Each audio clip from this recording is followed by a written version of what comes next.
এটাই আমার শক্তি, এটাই আমি। আমার কাছে শক্তি নেই, এরপরেও আমি সব চাই। আমার কাছে ক্ষমতা নেই, এরপরেও আমি স্বপ্ন দেখি। আমার দ্বারা কিছুই হয় না, তারপরেও কেন জানি চেষ্টা করি। আমি আমি নিজেকেই ঘৃণা করি। তুমি বিশ্বাসের কথা বলছো?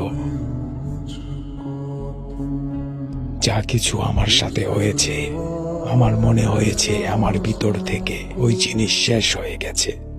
আমি আমার পুরো জীবনে মন থেকে হাসতে পারিনি।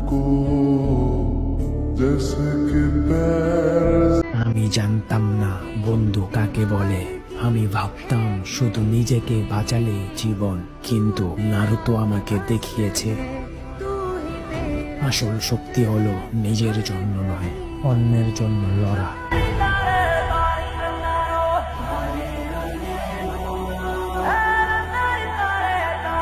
আমার উদ্দেশ্য কি এই পৃথিবীতে? আমার অবস্থান বা মর্যাদা কি?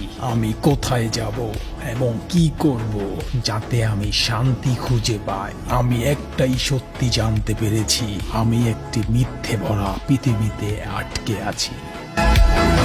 আমি কখনো কারো প্রেমে পড়তে চাইনি, না আমার কারো প্রয়োজন ছিল।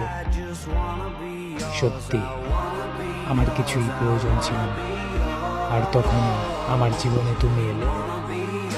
এরপর থেকে আমার সবকিছুর জন্যই চিন্তা হয়। জীবন সবার জন্য সমান না, এটি একটি বেহুদা খেলা। আমার মতো এক অযোগ্য মানুষকে লোকজন অদ্ভুত ভাবে, যে কারো সঙ্গে কথা বলতে আমি সংকোচ বোধ করি। তোমার মতো যোগ্য মেয়ের সঙ্গে তো আমার কোনো তুলনাই হয় না। জীবনের কোনো নিয়ম নেই, তুমি যতই চেষ্টা করো না কেন সফলতা আসবে না। এটি একটি ফালতু খেলা। সে তার জীবনে সুখী, আমার জন্য এটাই যথেষ্ট। 12 বছর হয়ে গেল। এতদিন পর কেউ কাউকে মনে রাখে? আমার মতো একজন হেরে যাওয়া ব্যক্তির জন্য মোটেও না।